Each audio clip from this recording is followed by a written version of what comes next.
हरियाणा के विधानसभा चुनाव पर बात करने के लिए हमारे साथ इस वक्त जुड़ रहे हैं जींद के बीजेपी विधायक डॉक्टर कृष्ण मिड्ढा। मिड्ढा साहब, बहुत स्वागत है आपका जी दिल्ली एनसीआर हरियाणा पर। जी नमस्कार। क्या बात।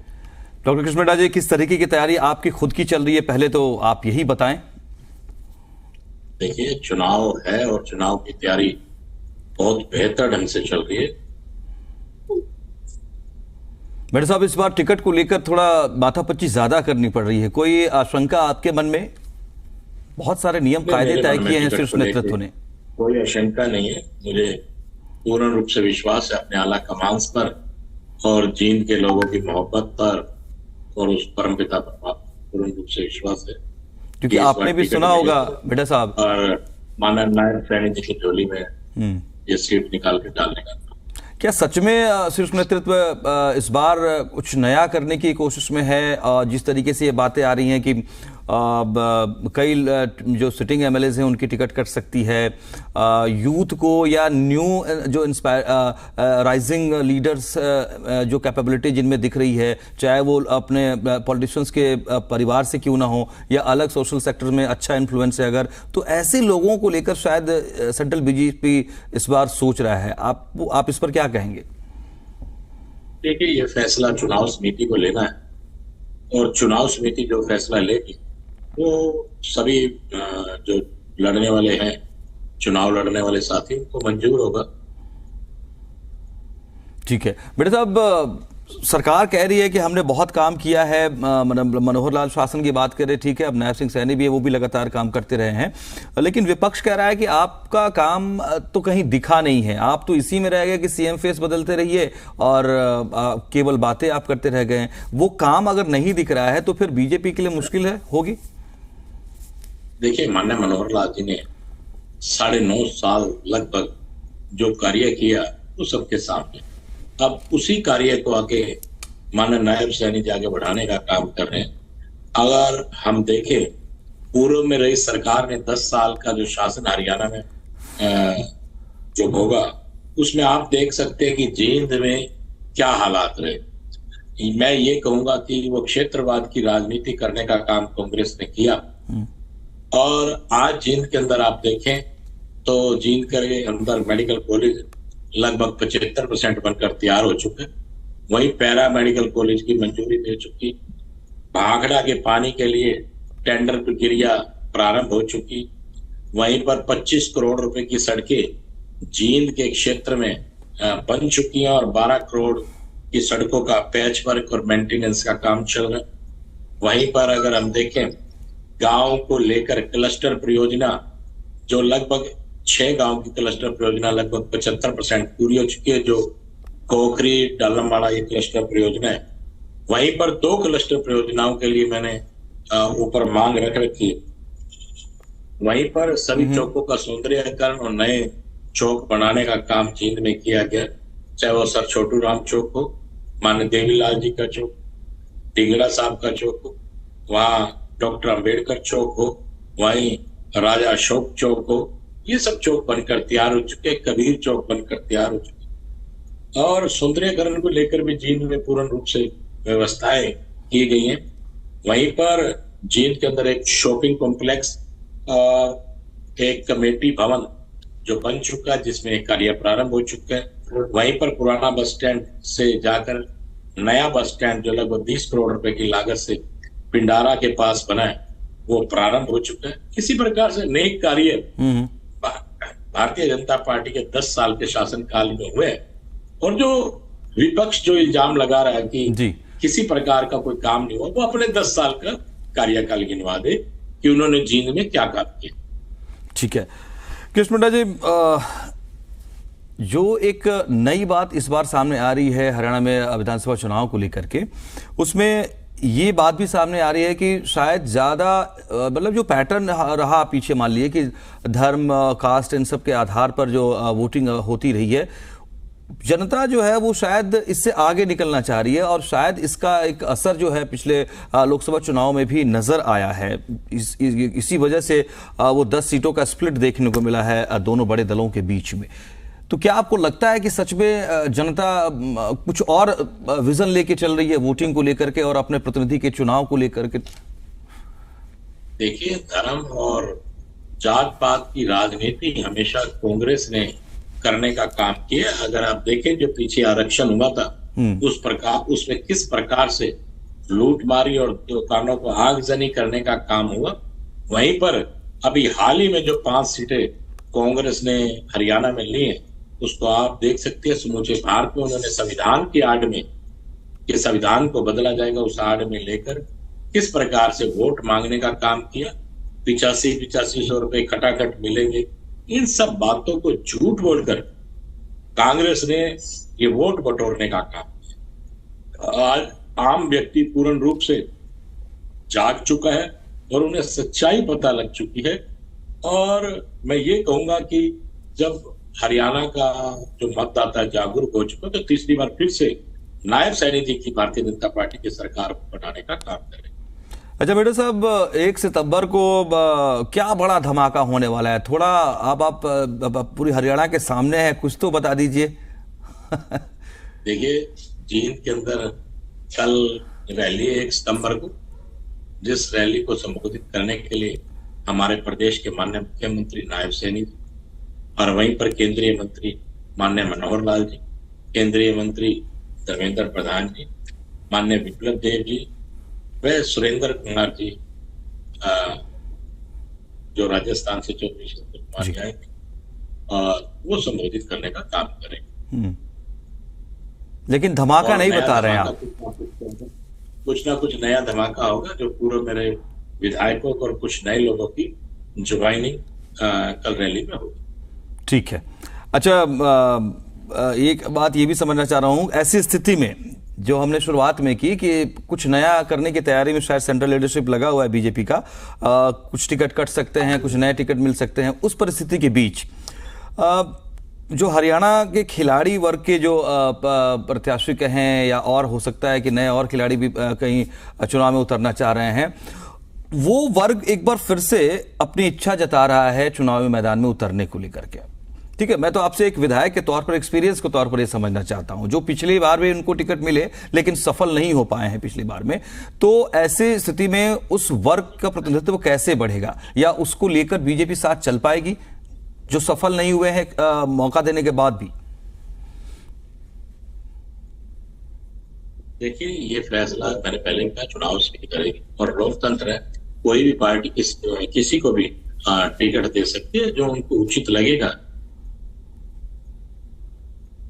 उसको टिकट मिलेगा। और भारतीय जनता पार्टी में ये उन कैंडिडेट्स पर चुनाव में उन कैंडिडेट्स को टिकट देगी तो चुनाव जीत सकते हैं। कांग्रेस का आरोप बड़ा ये है बीजेपी की तरफ कि आपने काम किया नहीं और आप हमारी गुटबाजी पर सवाल उठाते हैं। दरअसल धड़ेबंदी तो आपके अंदर है और चुनाव के ठीक पहले इस तरह की स्थिति देखने को मिल रही है।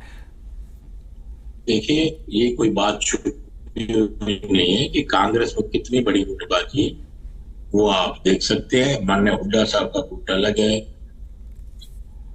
बहन शैलजा जी का गुट अलग है, रणदीप सिंह जी का अलग है, अलग अलग है। इसका सबसे बड़ा उदाहरण मैडम किरण चौधरी हैं, जो कांग्रेस को छोड़कर जिन्होंने भारतीय जनता पार्टी में अपनी आस्था जताने का किया। बेटा साहब, किरण चौधरी बीजेपी में आ गई हैं, आपको लगता है कि कांग्रेस के लिए थोड़ा चैलेंजिंग है उस हलके में अब तो शाम और आसपास? मैडम किरण चौधरी जी के आने पर जो सांसद है, आप ये मान के चलिए कि उस एरिया में भारतीय जनता पार्टी को लाभ मिले। मतलब आपको लगता है कि किरण चौधरी का आना केवल ये नहीं था कि उनको पार्टी में शामिल कराना है, एक स्ट्रेटेजिक नीति तो थी? देखिए, एक बड़ी नेता है और एक बड़े नेता के आने से लाभ मिलता है, और वो लाभ भारतीय जनता पार्टी को उनके आने से मिले। और वो श्रुति के लिए टिकट की डिमांड भी करेंगी, तो आपको लगता है कि जो पुराने लोग आप लोग हैं बीजेपी के, उनकी ज्यादा सुनवाई होनी चाहिए, और बशर्ते कि शर्तों के आधार पर कोई आए अगर? देखिए, मैंने पहले भी कहा कि भारतीय जनता पार्टी उन सबको टिकट देगी जो जीतने की पोजीशन में है, और आप ये भी मान के चलिए कि इस बार फिर तीसरी बार भारतीय जनता पार्टी सरकार बनाने का काम करेगी। ठीक है, हिसाब मांग रही है कांग्रेस लगातार और जनता के बीच जा रही है, तो बड़े बड़े दावे भी उनके सामने आ रहा है। हालांकि अभी घोषणा पत्र आना बाकी है, आप लोगों की तरफ से बहुत सारी योजनाओं का जिक्र कर रहे हैं सैनी साहब लगातार आशीर्वाद रैली में।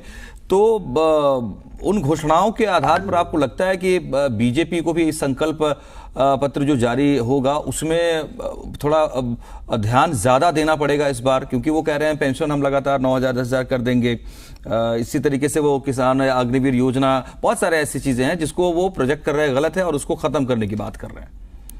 देखिए, कांग्रेस ये मान के चलिए कि सत्ता में आने वाली नहीं, और जिनको सत्ता में आना ही नहीं वो कुछ भी बोल सकते हैं।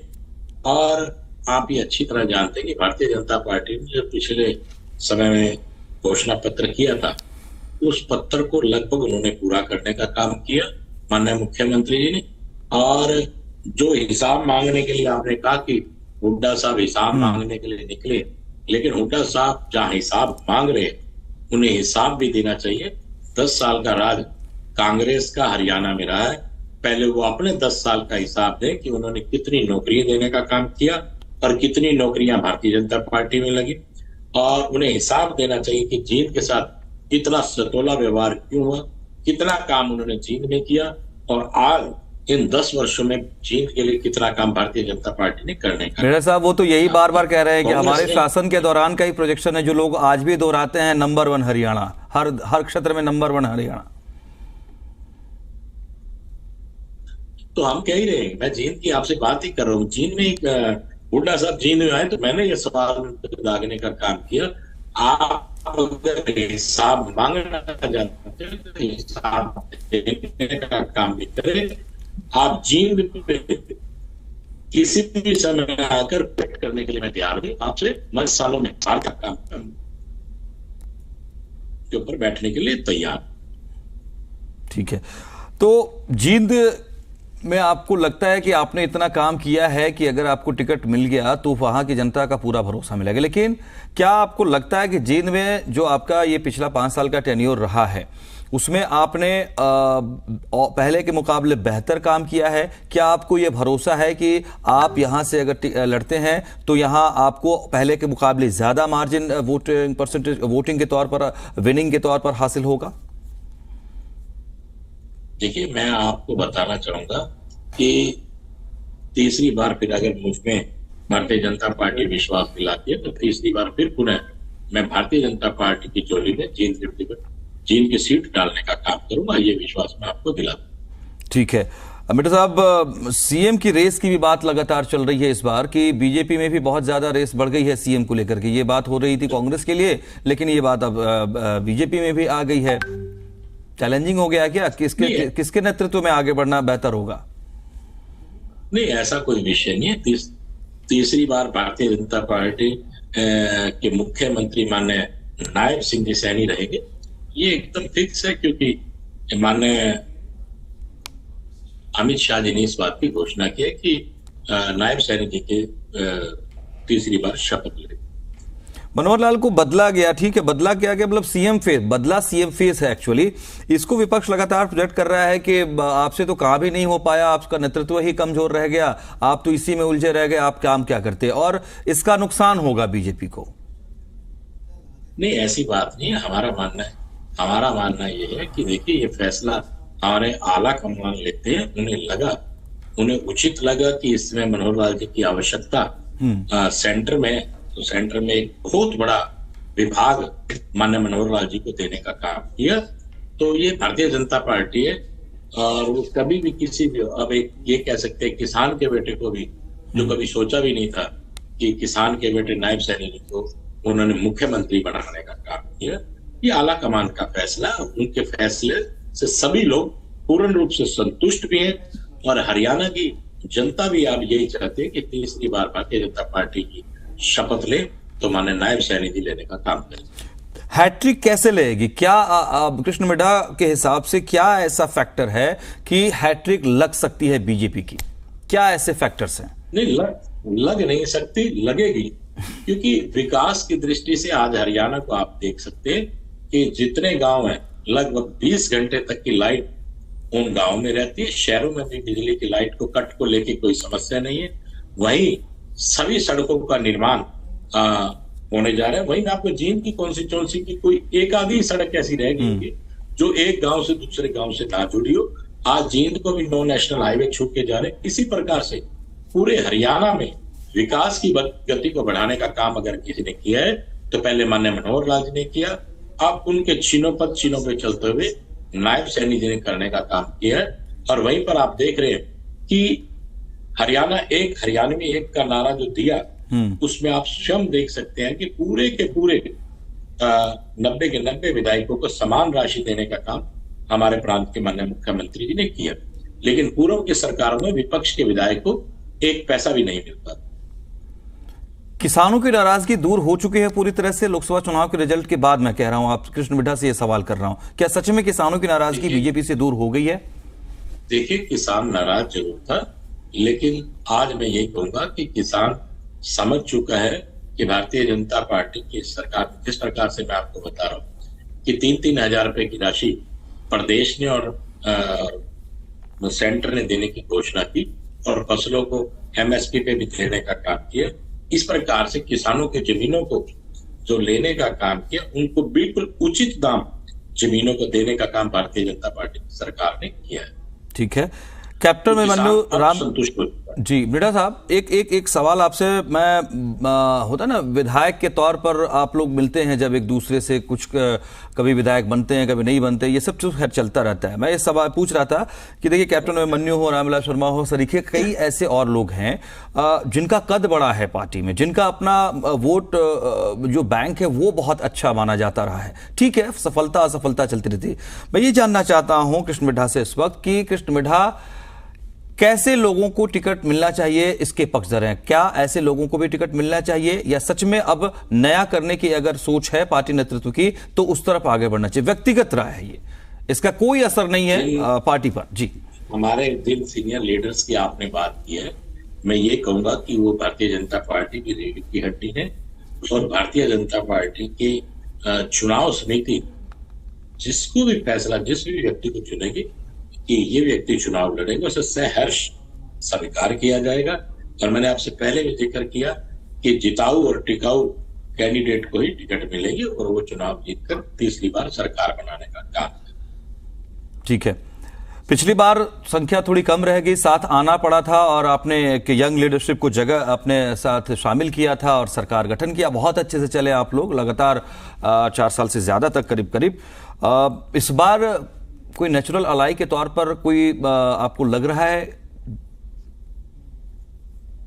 भारतीय जनता पार्टी अकेले में ही सरकार बनाने में सक्षम है। जो पिछली बार गठबंधन हुआ, जितना चला बहुत अच्छा चला। आम आदमी पार्टी 90 सीटों पर चुनाव लड़ रही है इस बार, मिड्ढा साहब।